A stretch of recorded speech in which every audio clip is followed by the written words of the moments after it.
हाय, hello, नमस्कार. आमच्या YouTube चॅनलमध्ये तुमचे स्वागत आहे. तर आज बनवायची आहे महाराष्ट्र शासन बालवाडीची मूग डाळ खिचडी. तर चला बघूया कशा प्रकारे आहे हे पॅकेट. हे गावाकडनं आणलेलं आहे मी. तर त्यामध्ये सर्व काही मिक्स आहे आणि ते फक्त आपल्याला गरम पाण्यामध्ये टाकून शिजवायचं आहे. तर चला आपण बघूया त्याच्यामध्ये साहित्य काय काय आहे. तर हे बघा, तांदूळ, मूग डाळ, सोयाबीन, मसाला मिक्स, मीठ, मोहरी, चिली फ्लेक्स, कढीपत्ता, हळद, खाद्य तेल. तर अशा प्रकारे ही महाराष्ट्र शासन मूग डाळ खिचडी आहे. तर आपण पॅकेट ओपन करूया. तर पॅकेटमधनं आपण काढून बघूया. हे बघा, यामध्ये सर्व काही तेल, मीठ आणि मसाला वगैरे आणि डाळ सर्व काही मिक्स केलेला आहे. तर अशा प्रकारे आता आपण याची रेसिपी बनवूया. सर्व पॅकेट झटकून घेऊया. दिसायला खूप सुंदर दिसत आहे. तेल पण भरपूर आहे तांदळांमध्ये. तर आता आपण साईडला ठेवून कुकर ठेवूया गॅसवरती आणि गॅस ऑन करूया. त्यामध्ये गॅस ऑन केल्यानंतर त्यामध्ये तेल घालूया.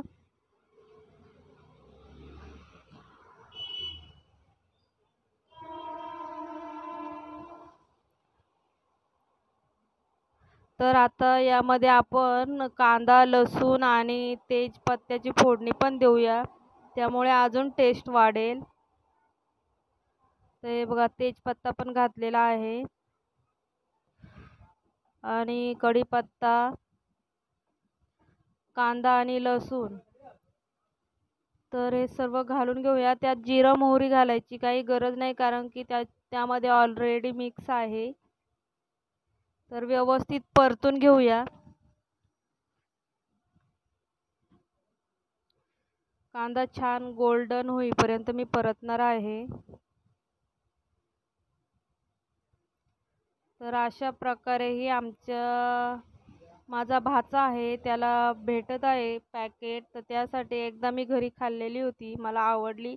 त्यामुळे मी त्यांच्याकडनं 2 पॅकेट घेऊन आलेले आहे. एक मूग डाळीची खिचडी आहे आणि एक तूर डाळ खिचडी आहे. तर ती मी आज म्हटलं बनवून बघूया आणि दुपारच्या जेवणासाठी मी खिचडी बनवलेली आहे.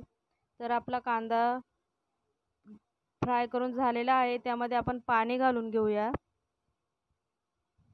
त्यात मीठ पण घालायची गरज नाही, कारण की ऑलरेडी त्यामध्ये मीठ पण आहे. आणि व्यवस्थित मिक्स करून घेऊया.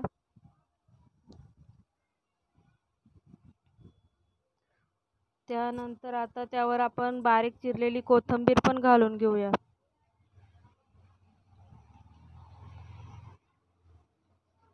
आणि परत आपण व्यवस्थित त्याला उकळी येऊ देऊया. आता पाण्याला आपल्या उकळी यायला लागलेली आहे. छानपैकी मिक्स करून घेऊया फोडणी. त्याला फोडणी घालायची गरज नाही, पण मी मुद्दामून घातलेली आहे. आणि आता आपण त्यामध्ये तांदूळ घालून घेऊया. सर्व तांदूळ कुकरमध्ये टाकायचे आहेत.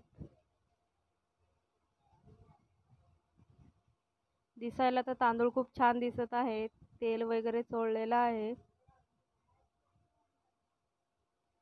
तर आपण अशा प्रकारे सर्व तांदूळ घालून घेतलेले आहेत.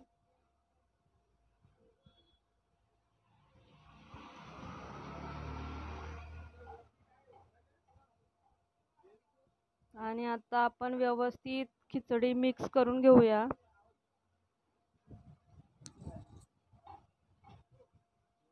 छानपैकी कलतीने हलवूया, म्हणजे सर्व व्यवस्थित पाण्यामध्ये मिक्स होईल. हे बघा, आपली मिक्स करून झालेली आहे. आता आपण कुकरचं झाकण लावून 2 शिट्ट्या काढून घेऊया कुकरच्या.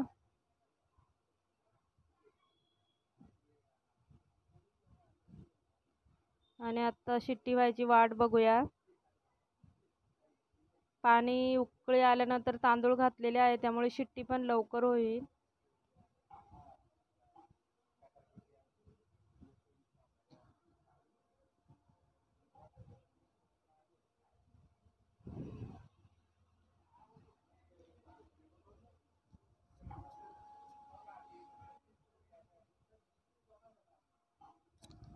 कुकरची शिट्टी व्हायला आलेली आहे. हवा निघत आहे शिट्टीतनं. कुकरची एक शिट्टी झालेली आहे.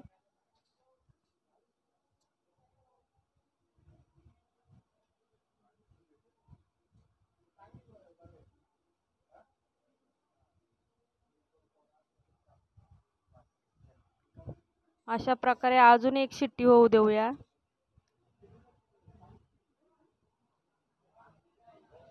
तर आपली एक शिट्टी झालेली आहे. अजून एक शिट्टी झाल्यानंतर आपण गॅस बंद करूया. आपल्या 2 शिट्ट्या झालेल्या आहेत. आता आपण गॅस बंद करूया. आणि आता कुकर थंड होऊ देऊया. आणि नंतर कुकर थंड झाल्यानंतर बघूया खिचडी कशा प्रकारे तयार झालेली आहे. तर आपला कुकर थंड झालेला आहे. आता आपण कुकरची हवा काढून बघूया. कुकर पूर्णपणे थंड झालेला आहे. तर हे बघा, वाफ निघत आहे. आपली गरमागरम खिचडी तयार आहे. तर हे बघा, छानपैकी मोकळा भात झालेला आहे. आणि आता आपण छानपैकी लोणचं, पापड याच्यासोबत खाऊया. व्हिडिओ आवडल्यास लाईक करा, कमेंट करा. तर हे बघा, पूर्णपणे छानपैकी वास येत आहे खिचडीचा. तुमच्याकडं जरी भेटत असतील अशा पिशव्या तर मला कमेंटमध्ये नक्की सांगा. तर चला, बाय.